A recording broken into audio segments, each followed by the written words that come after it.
Woohoo! Pre-star na naman mga lods. Dahil dalawa yung MM na kalaban. Ginamit ko nga pala si Tiger dito mga lods. The Hammerman. At dito tank pala yung ginamit natin mga lods. Dahil nagawan ako ng Roger ng pisting. Ay, pero guys, nag-a-adjust naman tayo. Dapat matuto tayong mag-adjust sa rank guys, kaya para manalo tayo. Dito sa mid guys, may plano kong pitasin yung Selena dito kaso marami sila. Kaya wag na muna tayong mag-asim kasi wala pang damage yung Shushin din dyan eh. At parang magro-rotate yung kabayong to papunta atang top guys, kaya pinuntahan ko na si Roger para hindi siya madalawan. At tinula ko nga pero hindi tumama yung first kill niya guys. Patamain mo naman Roger, unsa ka naman. Kung ako sana nag-MM, talo sana tayo. At sinubukan bang mag-invade ng kabayong to, pero hindi niya alam, tatlo kami dito sa bab ng Fanny dito. Pero napitas pa din yung Fanny. At dito guys, kukuhanin ba ni Shushin yung buff? Ang sabi ko, boy shit retreat. Bakit mo yan kukunin loads? Di naman sa'yo yan. Ay, may tae pala. Dito, sinubukan bang supipa ni Chu pero hindi siya nagtagumpay. At pinaulanan kami ng missile galing China mga guys.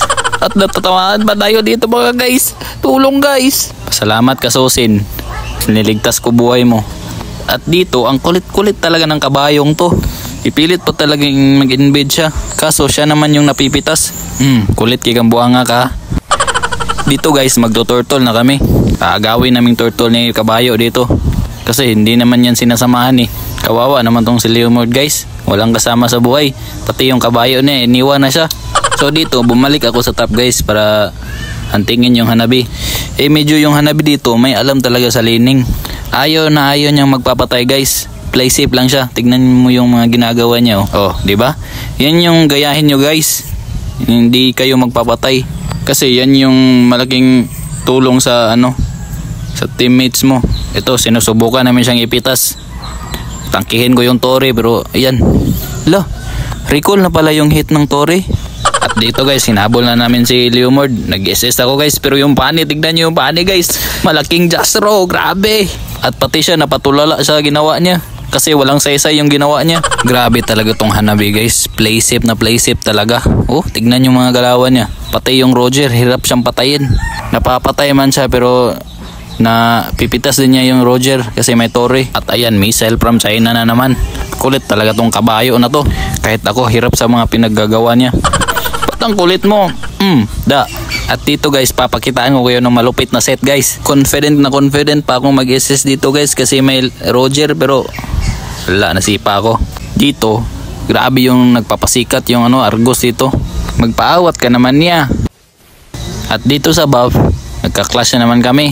Andito na naman to si Leomord guys. Hindi na siya nadala. Parang nafe-feel ko si Leomord dito mga lods. May halong galit at puot yung nasa loob-looban niya. Kasi ikaw ba naman hindi samahan sa buong game? Kahit ikaw magagalit din, no?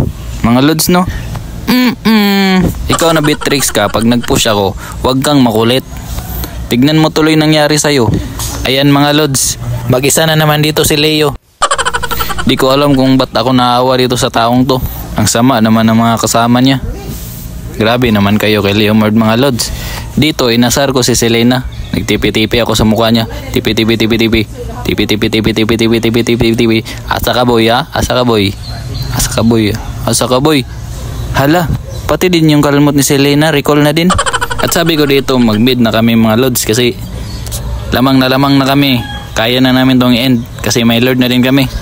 Push na mga lods! Grabe yung Argos Abyss. Inubos na yung 4 mga lods. At huwag kang mag-alala lods. Isisend ko yan. Nice one. In na natin to lods. Tipi-tipi muna. Tipi-tipi. Lods, follow me lods. Follow me.